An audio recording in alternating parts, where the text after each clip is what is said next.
It is time for Hello, Mr. President, and this week, a lot of you sent in videos. Again, if you're experiencing any problems in your community, are your hospitals bad? Are your roads terrible? Are there things within your community that are hindering your personal growth and the growth of the people around you? Please take out your phone and record an up to 1 minute video, or send us an up to 250-word text to the email hellomrpresidenttv@gmail.com, or to our WhatsApp line 0550-585832, and we'll do well to show the entire world every Wednesday at 9:30 on Breakfast Daily. We'll take a look at some of the videos we received. Hello, Mr. President. I'm Dziffa speaking from Obeye.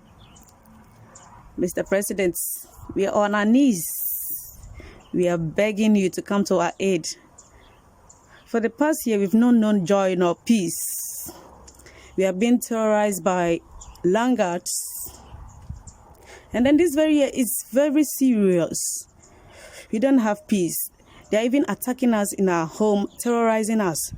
We are begging you, Mr. President, please come and save us. Please come to our aid. Save us from these hands. Save us from the hands of these people. We are counting on you. We are begging you. Father of our nation. Hello, Mr. President. My name is Esther Rosemary Olsen, a resident of Gbetsile, Obeye. Mr. President, I wish to draw your attention to current happenings in Gbetsile. We are being assaulted and terrorized by landlords on a daily basis. We have no peace.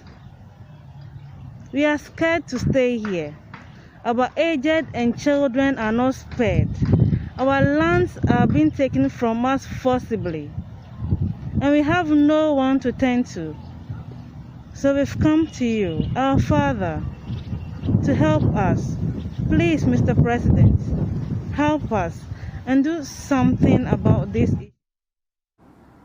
So we are currently in July 2020, but as far back as January, the people of this community have been complaining about land guard issues, and not much has been done to bring them the peace that they so desperately desire.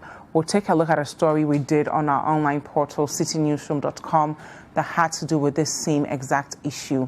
And as you see there, this story was written January 23rd, 2020. Gbetsile residents live in fear as land guard attacks increase. I'm going to read the entire story, and if we have time, we'll even play the video on top of that story that you see on your screens. So it says, tension is rising as Gbetsile, a community within Katamanso municipality, over the activities of land guards. The situation has become a source of worry for both residents and developers. Later on, we'll try and get you the video within that story, but you can see that as far back as January, people in this community were complaining that land guards are terrorizing their lives. I mean, owning a land is supposed to be a great achievement. A lot of people save up their entire life to own a land to finally free themselves of paying rent every month. You go get a land, and then somebody, a thug, decides that they will come and terrorize your life because they can do it, and no one will hold them accountable. Now, the police are speaking, and we are going to hear what the police had to say about this issue. For the regional command here, we mounted a strong crusade on land guards, I think for the past 4 years. And so we had to even establish the anti-land guard units that have been very aggressive and consistent in its fights against land guards. We realized that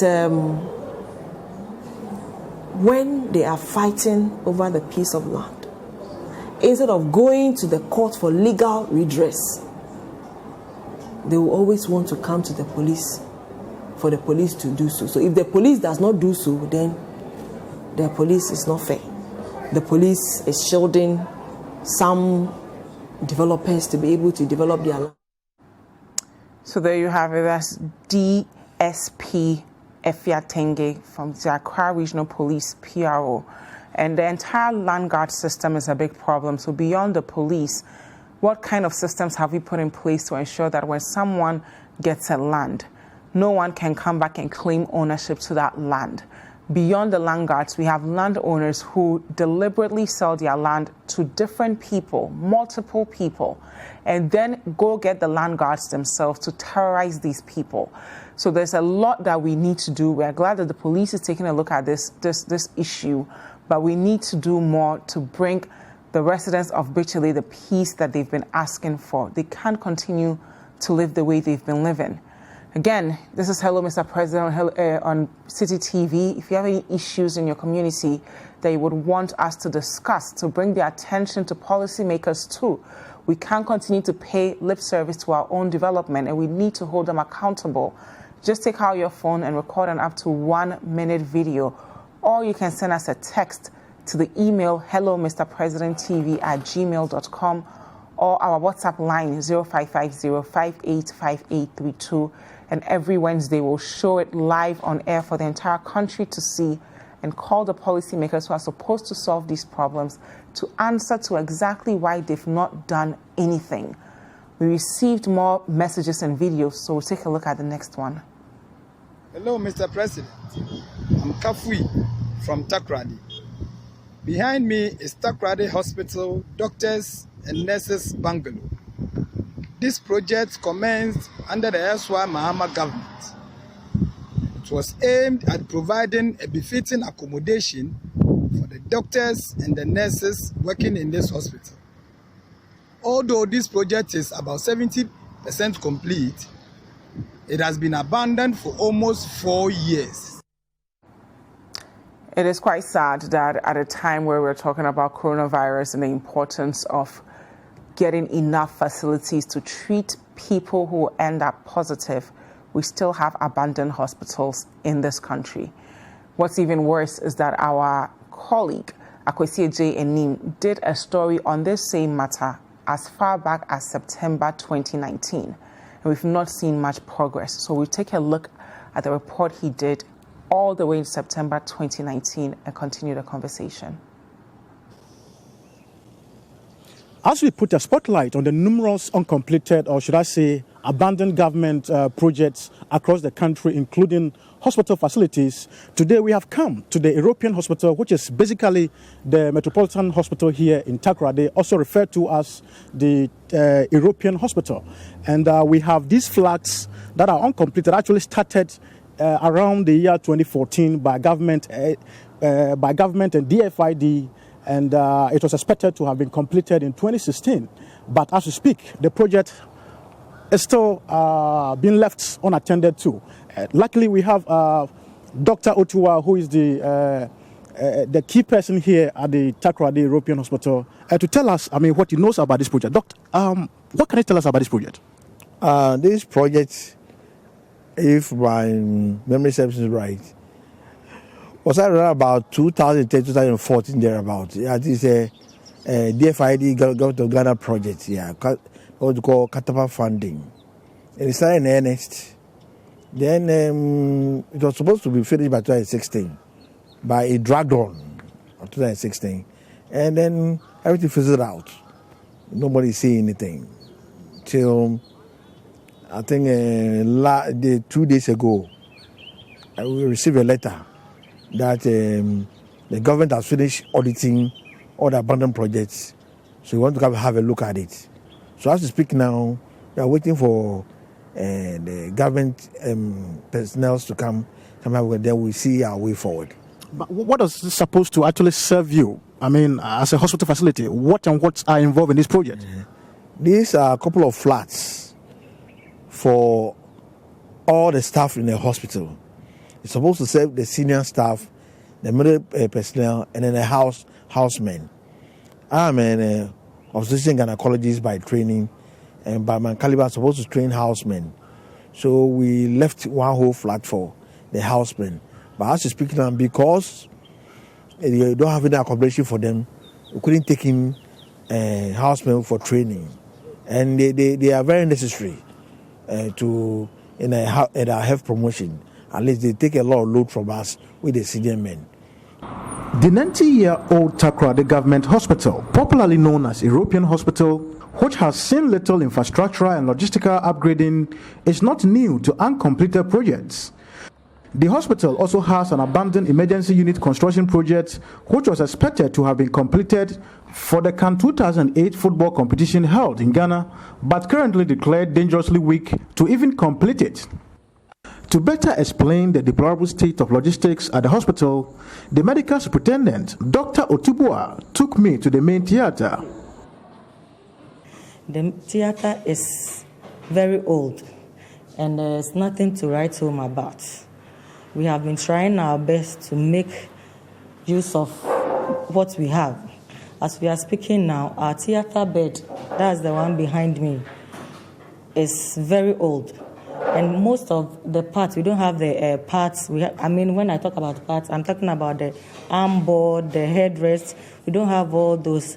And even the headrest there is spoiled. And so the patients, we have to adjust or improvise something for them before they can be able to rest their head on the bed. And also our lights, that's the operating lamp, is supposed to be movable. The one which is movable has been spoiled or faulty for over 5 years now, and it hasn't been repaired. We are told that we have to get a new one, and it's quite expensive. So we have only the immovable one. Even that one is very rusted. So we are appealing that we get, if possible, this theater should be refurbished for us. There are about 95% completed staff accommodation here at the European Hospital, which has been abandoned since 2017, was just the first phase of a total project that was actually going to see the second phase also coming up with the infectious disease center. But because it has been halted, we don't even know whether the second phase will actually come to fruition. For Citi News, I'm Akwesi Jenim, Takoradi. So there you have it. Our colleague Akwesi Jenim reporting from Takoradi, and we have to get to a point where we address the premium we place on human lives in this country. Every citizen is entitled to their right of life, which means that under no circumstances should a Ghanaian die because they ended up in a hospital that does not have the resources. As you can see there, the health workers are committed to saving lives. Even though they don't have enough resources, they get up every day to do the best they can. The barest minimum we can do as a country is to resource them well, now more than ever, so that in case someone who has a pre-existing health condition contracts coronavirus or anything at all and ends up in a facility like that, chances of saving their lives will be high. We have our correspondent Akwesi Jenim on the line. He's going to show us the current state of this project. Good morning, Akwesi. Hello, good morning, Dziffa. How are you? I'm fine, Dziffa. Can you tell us what's going on?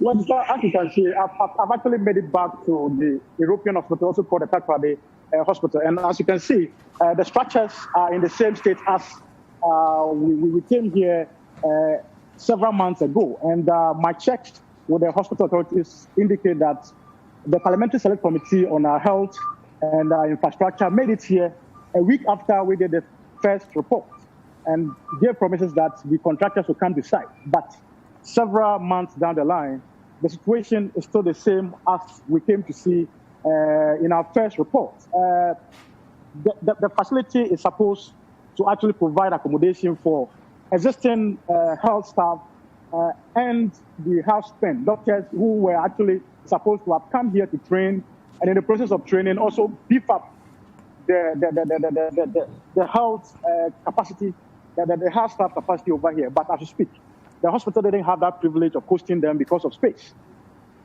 Again, talking to the medical superintendent, who doesn't at the moment want to speak because of victimization, he's telling me that several of their staff are also struggling with accommodation because of this project, which has actually been halted for no reason.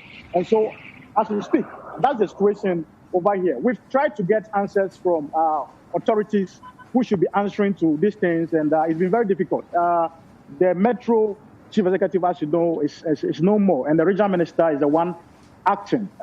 We've tried severally to get him. We didn't get any answer. So as we speak, this is a situation. Not too much has changed. So we'll get to the authorities who are supposed to respond, but how are the health workers feeling? This must be very frustrating for them.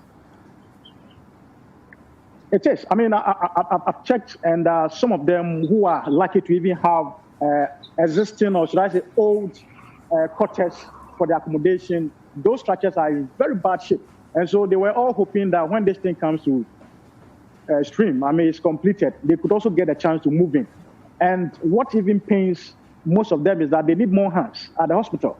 And for them to actually have this project halted, it means they wouldn't get the needed hands to come because they wouldn't have any place to actually accommodate them. And so that's the feeling across, I mean, the staff that we talked to. Now, beyond the accommodation issue, you said they were supposed to have some sort of new emergency block to assist them with their work. Can you tell us more about that? I must say, this emergency structure, as you saw in the footage that you played, was actually commenced a little before the CAN 2008. That's the African Cup of Nations in 2008. And it was meant to actually be the center for emergency within the metropolis. And they were doing everything to complete it before the CAN 2008, but it's halted. And the last time I came to talk to the medical superintendent, I was told that because of the many years the structure has been left, it has become dangerous for them to even continue, even if there's available money, and they will have to pull it down before they can reconstruct. So it's been abandoned, and it cannot be even continued if the money is available, unless the whole work is actually brought down. Okay, I know that the authorities refuse to speak to us, but what impact will completing this project have on the community from where you are? The first thing is that workers who must actually have a good place to sleep, that is the health professionals who have to have a good place to sleep and come back in good health to actually come and deliver, their outputs will be challenged because they wouldn't have the sort of energy that they need. Again, if the facility is ready, it means they can actually attract more personnel to come in and work here so that the turnaround time of people who actually come here to seek health care can be quicker. Because when you don't have much hands taking care of the complaints or OPD cases, consultancy and all that, people will come and will have to wait in queue because there are few people offering consultancy services at the hospital. And so definitely healthcare delivery in general to the people will be challenged. Thank you very much, Akwesieje Enim, for being with us.